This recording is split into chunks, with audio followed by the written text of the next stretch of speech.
it's great to actually take the time here and know what's going on here. We've really seen some great commitment here. We're now going to be expanding this commitment, we hope, and we're going to be hearing from many of the energy ministers around the world. We have a great lineup here, and we're going to get the stage set up here. You know, looking at what the international energy players are doing, so very important too, but we're also going to be taking a look at what the national players as we now begin our session. So please, please, I would ask you to, you know, relax and join us here. We're minutes away from starting another big session here, really taking a look. We have 6 countries represented on this panel: Brazil, Kuwait, Egypt, Niger, Azerbaijan, and Nigeria.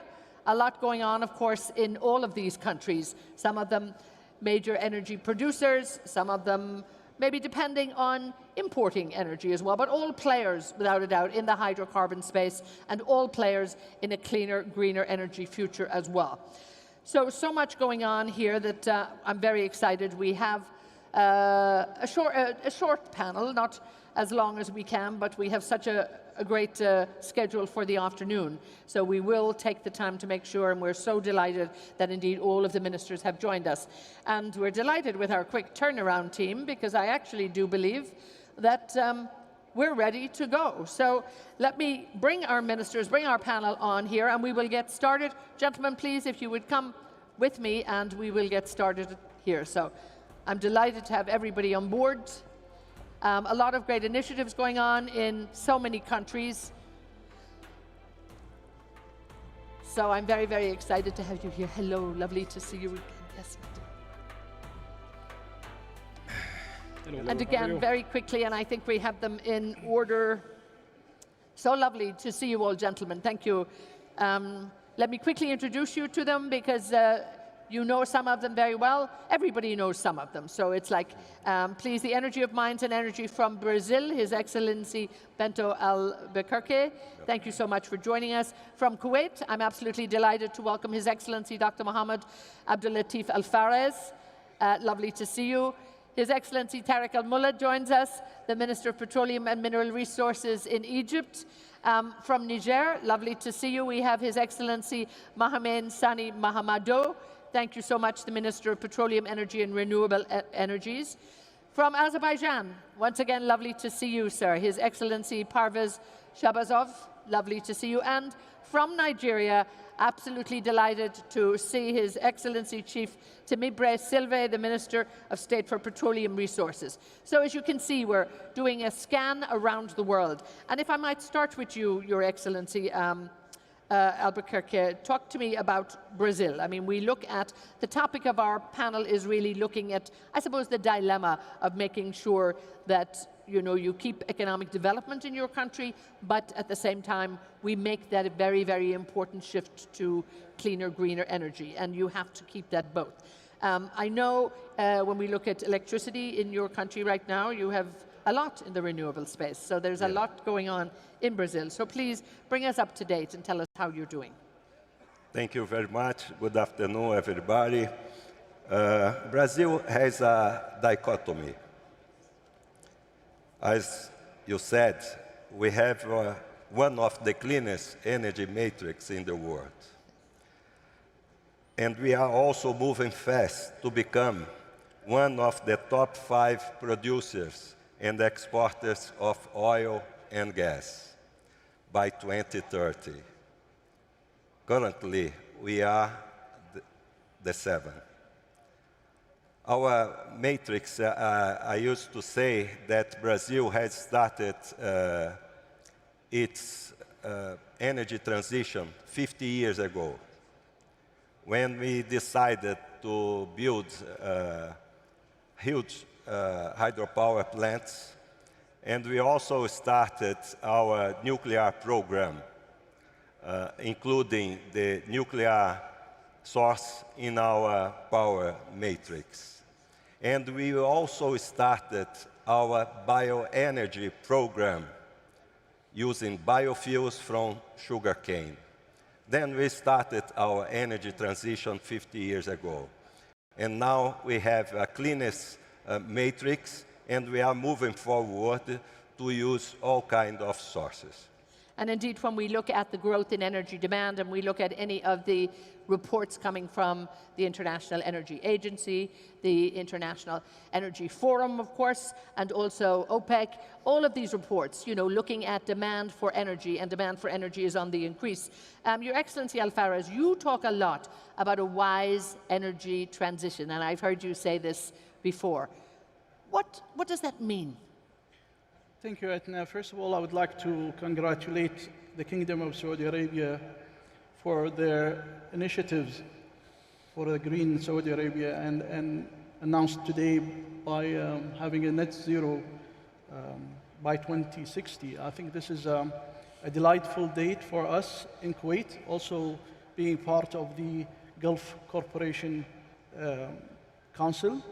A success of any initiative in Saudi Arabia will have a positive reflection on Kuwait, definitely, and will be partners together with Saudi Arabia and the Gulf region for improving the energy transition process. What I meant by wise transition process is basically we have to take into consideration the statements that's already made by Saudi Arabia and by the Emirates about how the energy have to be looked at. We have to admit that we produce oil and gas, and we have to work diligently to make sure that we balance our act and make sure that we respect the transition process into a cleaner energy. Kuwait, I have to admit, Kuwait also have struggled by the effect of climate change.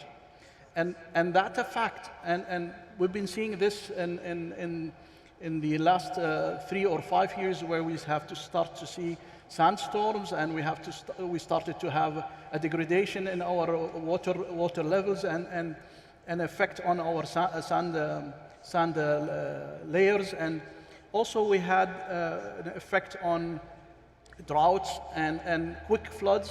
All of this culminated into and rise of temperature. We're talking about 53 and 52 degrees centigrade that we've never seen them before.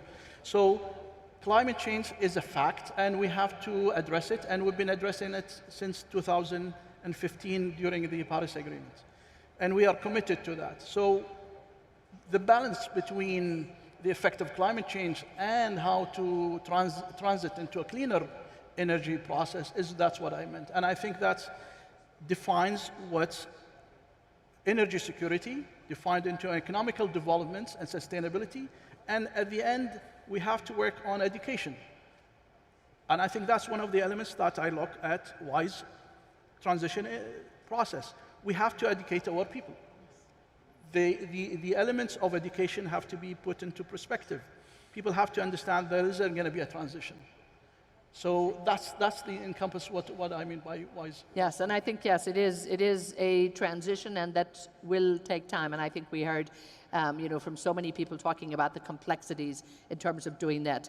Your Excellency Al-Mullah, you look at economic development, it's important for Egypt, it's important for every country, without a doubt. And we've seen great strides in Egypt over the years, and I think also, since you have taken over the ministry, you look at the great work that has been done and all of the developments, particularly in hydrocarbons. I mean, it has been exemplary what's been going on in Egypt.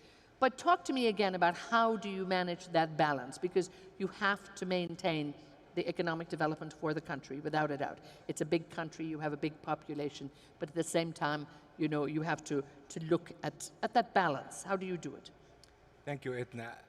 Actually, I have to start by saying that today, as we are all here together attending this important Saudi Green Initiative event, this is a demonstration and a clue to show that we are all committed to the climate change.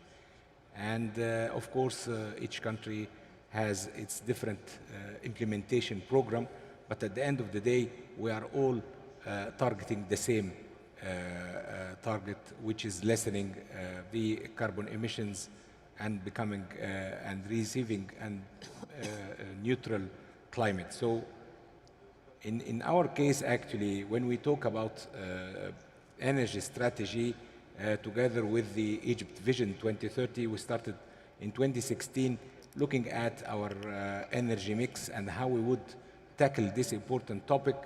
And together we were able to identify our energy of choice for transition, which was gas. And since then, we have made a 2035 strategy with a target of arriving to 42% of electricity developed from renewables.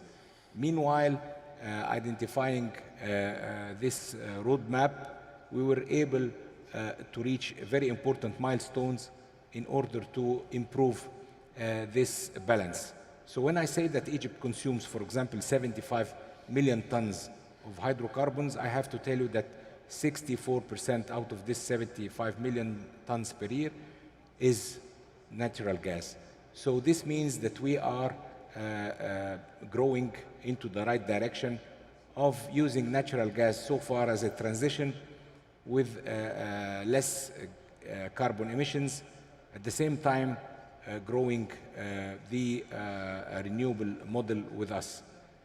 It is very important, of course, for an economy to have this steady growth, at the same time not forgetting, of course, the importance of implementing different projects for the economy, where important hydrocarbons is used, for example, for transportation. So having said that, the government has taken very bold initiatives for transportation while improving public important ways and modes of transportation, like the underground, which is using electricity, which is the monorail now implemented. At the same time, pushing and initiating very important CNG usage for car vehicles, and with good incentives for motorists.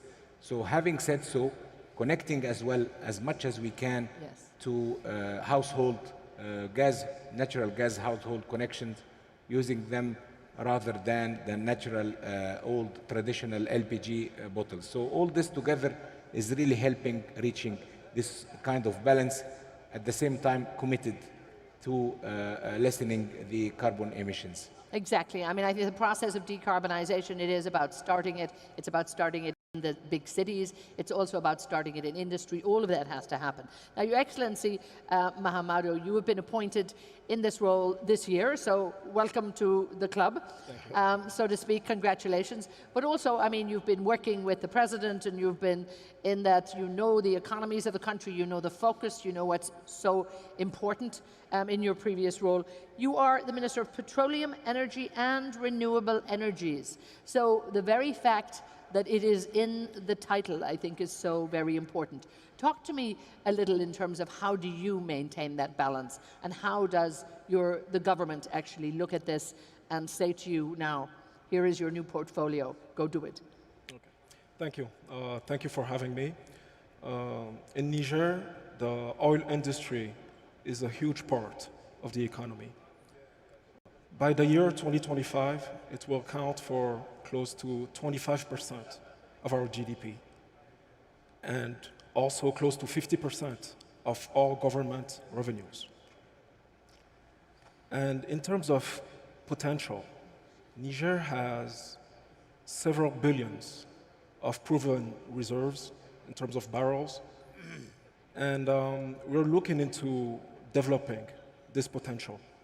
So clearly, oil and gas are part of Niger's economic future.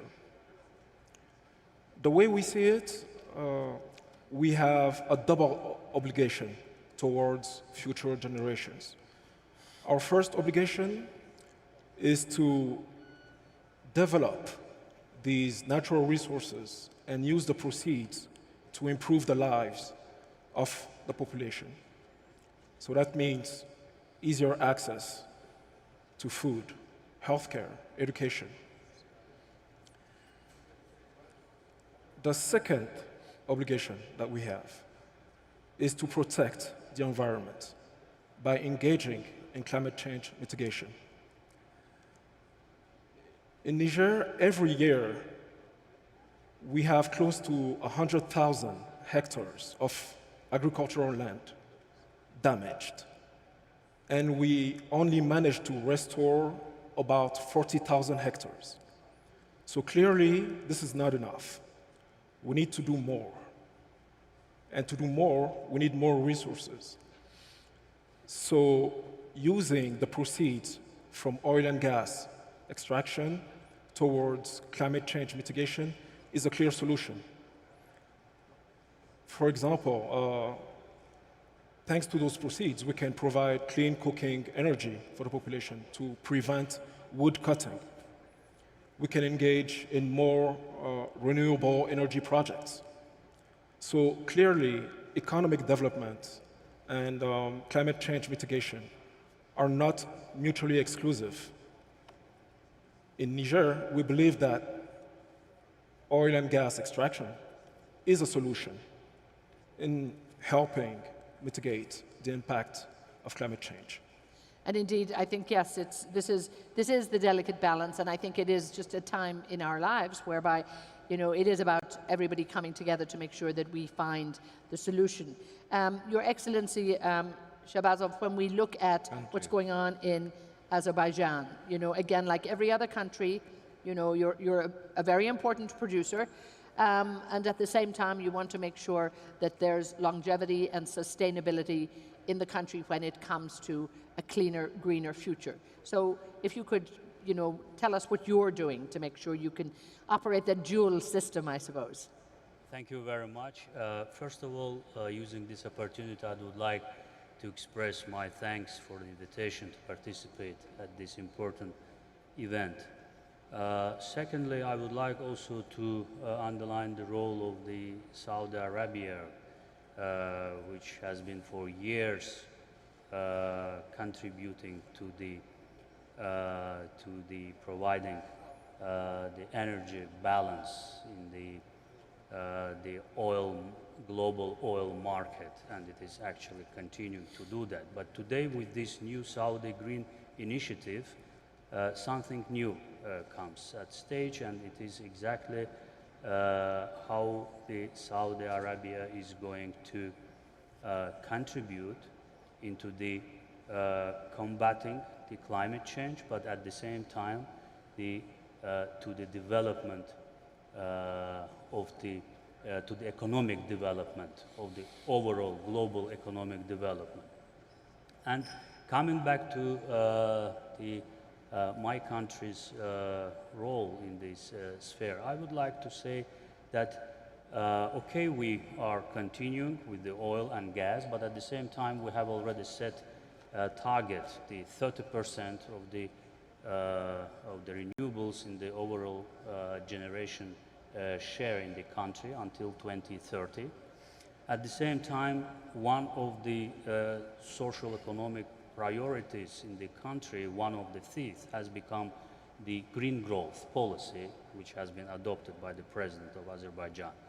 Another initiative is to create the green energy zone in the newly liberated territories of Azerbaijan, namely in Karabakh. It will be the unique area where the 100% the generation will be from renewables, and many different technologies will be applied in this area. So, of course, we also go very strongly in the direction of renewing the national legislation in Azerbaijan in order to give another boost to the development of renewables sources of energy, and this is our policy. So we are presently use in principle only gas and renewables to produce electricity in Azerbaijan, but we always work on the issue how to enhance the role of renewables in the generation capacity of the country. And we are sure that we have to provide for balance between, as it was actually mentioned this morning by His Royal Highness Minister Abdul Aziz bin Salman, three most important components. This is the energy security, this is the economic development, and of course this is the combating the climate change. We have to find the right balance between them.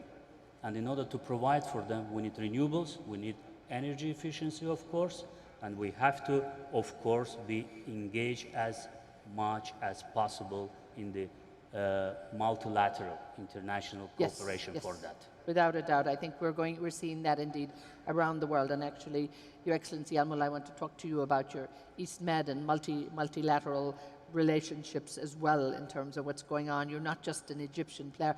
But I'm coming to Chief Silva. Congratulations on your petroleum industry bill. This has been around. If anybody's been following Nigeria for a while, you've done it, so well done. Talk to us about the provisions perhaps within that in making sure that you're going to be able to fulfill all of your promises in terms of what the bill will do, but also, you know, clean up energy for the future. Thank you very much. First, let me join the many people who have commended the Kingdom of Saudi Arabia for this very bold and innovative initiative. I believe that this initiative can be adopted by other countries, either wholly or partially. In Nigeria, we will likely, very likely adopt this initiative, but partially. You know exactly that the part that we will not be able to adopt is that part that has to do with self-funding. As you know, we probably will not have all the funds to go about this initiative. But for us, I would say that the whole discussion about climate change presents an existential issue. We must live to enjoy the cleaner environment. And of course, if we live, then we have to have a cleaner environment to enjoy. At this point, you know that in there are a lot of people without electricity in Africa. And that really presents a big problem for us. The challenge is to provide electricity for this number of people versus trying to pursue the issue of renewables.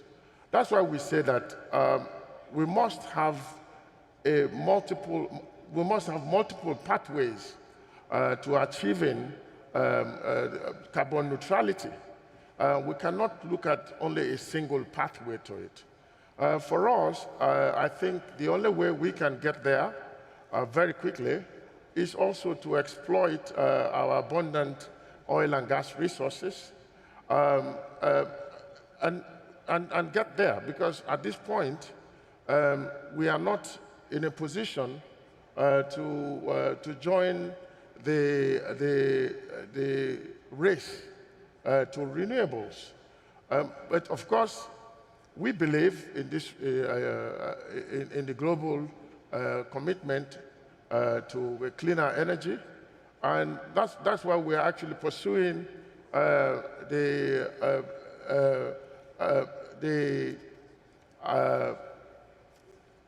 our gas flaring extinguishment policy. We are going to, we have reduced gas flaring at this point in Nigeria to about 8% from where we are, because that was our biggest contributor to carbon emission. And by the end of this year, when we complete our the gas flaring commercialization program, we'll be able to bring it down to zero.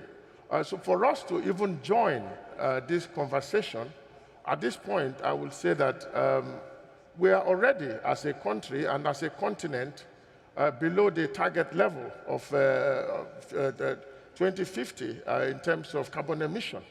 Our carbon emission level at this point is quite negligible. So we cannot even join this conversation at this point, technically speaking, until we get to the point where we can at least achieve our energy baseload and achieve our industrial baseload. That for us is the concern. And if you now come back to what the Petroleum Industry Act is going to achieve for us, the Act has actually enabled a lot more investment. We are expected to have a lot of investment because we are incentivizing especially gas production because we feel that that is the way to go. We have chosen that as our transition fuel. So we want to really incentivize gas production and, of course, achieve through that our energy base load before we can actually join this conversation of cleaner energy for the future. But of course, it's also very important that you're here, and you know things move and things change, and I think we come into that wider debate about it's not created equally in every country, and the resources are not there for everyone, and I think we need to keep on that. Your Excellency, Mahamadou, when we look at Niger and I look across Africa, and it's, again, different countries have different, economic focus, but what is Niger doing that is actually moving forward? Are you able to get the investment in renewables? Are you able to actually deliver maybe faster? Thank you. Yes, in terms of investment, we have a lot of interest in renewables. We have solar power plants that we're about to launch. There is a 50 megawatt project by the Scaling Solar Initiative from the World Bank. So investors are very interested in the solar power potential of Niger. Now, when it comes to oil, as I mentioned earlier, the prospects are very good. In terms of reserves, Niger is clearly going to be, in the near future, among the big players, among petroleum producers in Africa. We are currently building the longest pipeline in Africa. It's a 2,000-kilometer pipeline going from Niger all the way to Benin. And to give you an example in terms of how we manage to integrate renewables and sustainability in our energy projects, this pipeline will be powered with solar energy. We're building several power plants along the way to power this pipeline, and it's solely solar energy that will fuel the pipeline. So clearly, we're doing a lot in terms of renewables, and private sector plays a huge role in that. And that investment, without a doubt, is very, very important. Let me come to Brazil. That investment is needed, without a doubt, in the transition. The capital markets in Brazil are under a little bit of a pressure right now. So are you finding investment easy to get? We heard from a speaker earlier saying there's plenty of money around if we have the right projects. Have you been able to get some of it? I think we should have the right public policies in the energy sector. I think planning is everything. Brazil has two energy plans. One is the 10-year energy expansion plan that guides the investments in this sector. And the second one is the 30-year plan that shows the way to the future. And another very important point is to give, as Your Royal Highness said this morning, is predictability. I think if you have a good business environment with predictability, I think the investments will come. And Brazil is doing very well. We had a lot of investments during the last 3 years from the foreign capital and from national capital as well. Then I think this is the way.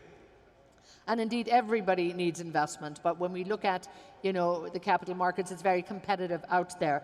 Mr. Alfaris, when I look at, what's happening in Kuwait too, right now, we have to, and you have to, present an energy mix, I guess, to your residents, to your citizens, to your country. It can't be one or the other right now. And again, technology is going to play a role in that, renewable energy is going to play a role.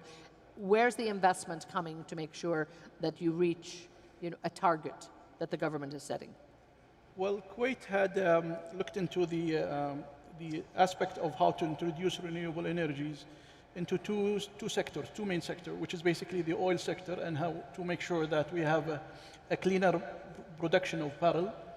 And at the same time, we looked at how to introduce renewable into energy generation, electrical energy generation.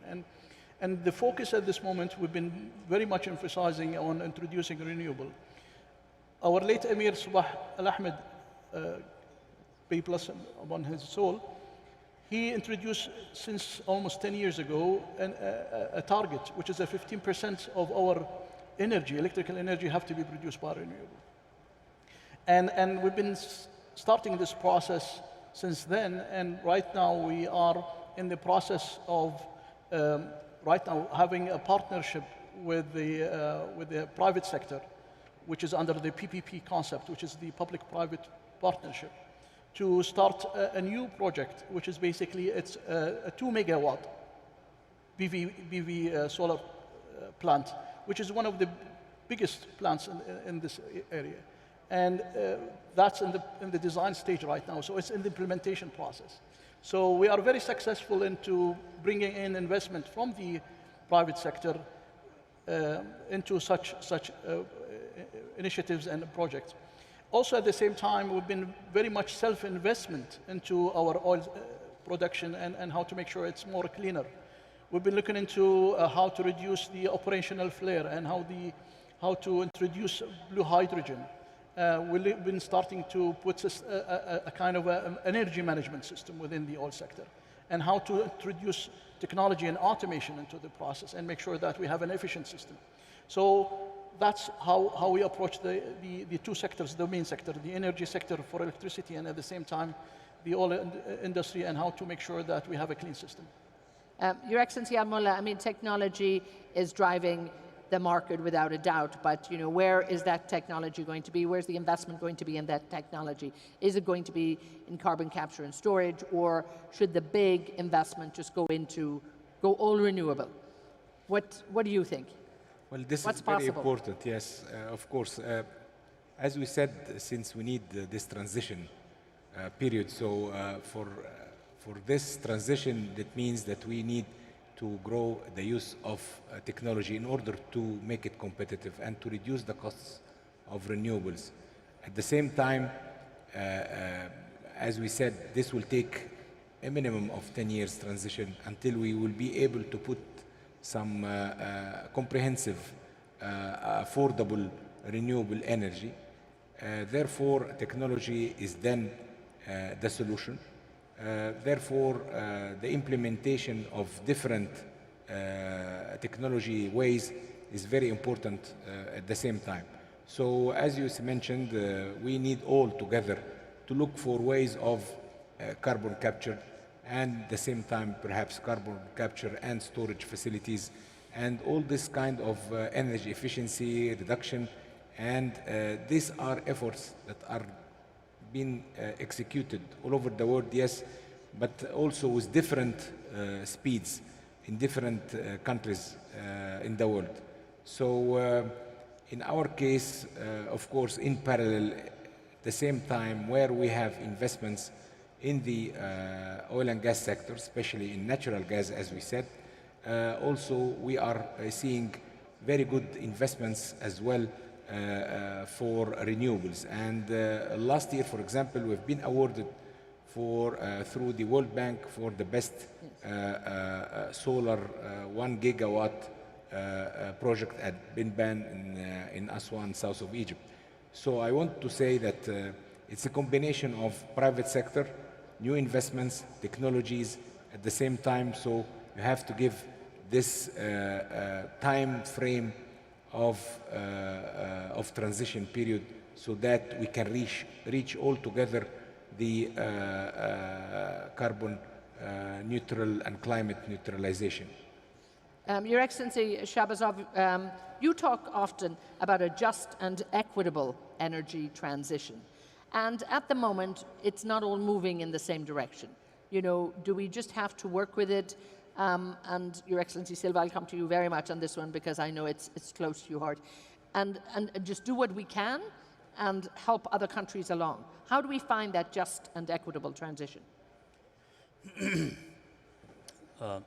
I think, the situation itself will bring us to the right, just, and equitable situation with the different types of energy resources being used. Because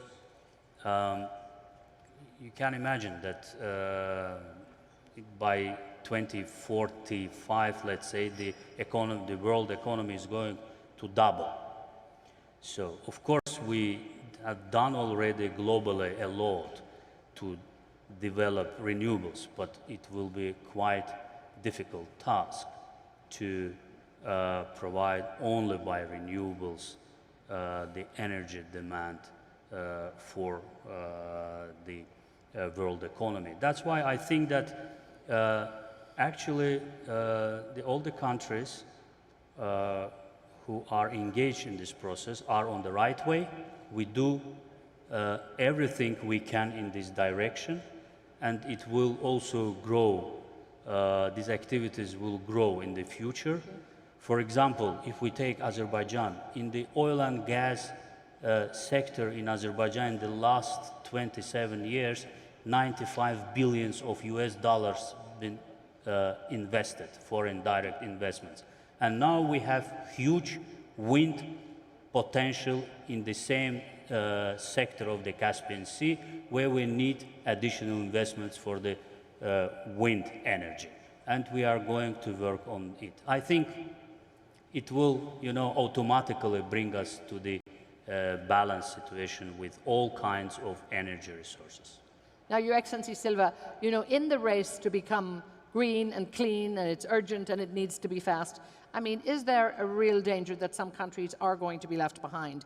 And is there a sufficient understanding about energy poverty, as in, never mind renewables, people don't care in some countries what their energy source is, and they need energy tomorrow, not in 2050? Well, I don't know. I don't think there is anybody that will not care about the energy sources, because we know that climate change is real. But how can we achieve this? That is the issue.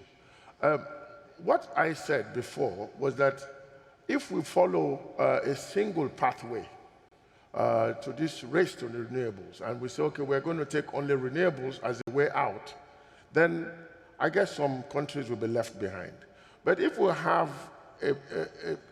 a multiple pathway that includes, for example, the deepening of carbon capture technology and cleaning up the oil and gas, then I think there will be a lot of other countries that will be able to join this race and probably achieve net zero at a good time.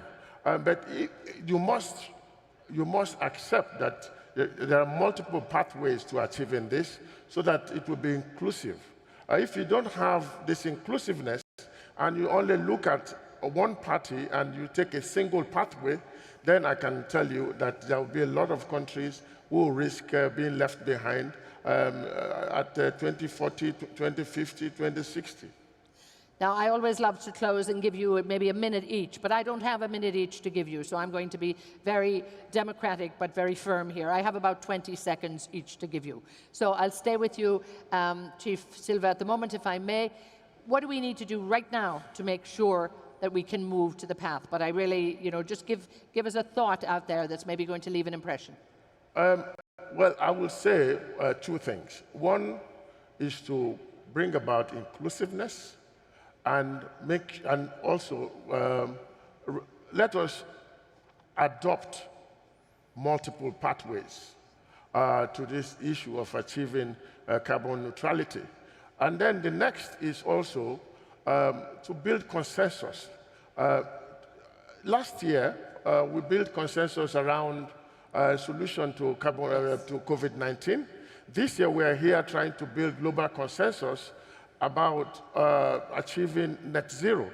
But the real consensus that the world needs to have is around poverty, energy poverty and real poverty. Yes. Because this is an area where you cannot leave anybody behind. If you leave anybody behind, it's going to still be emitting carbon for you anywhere you are. So there must be consensus, global consensus. Let us use this opportunity to build a global consensus around the whole issue of poverty.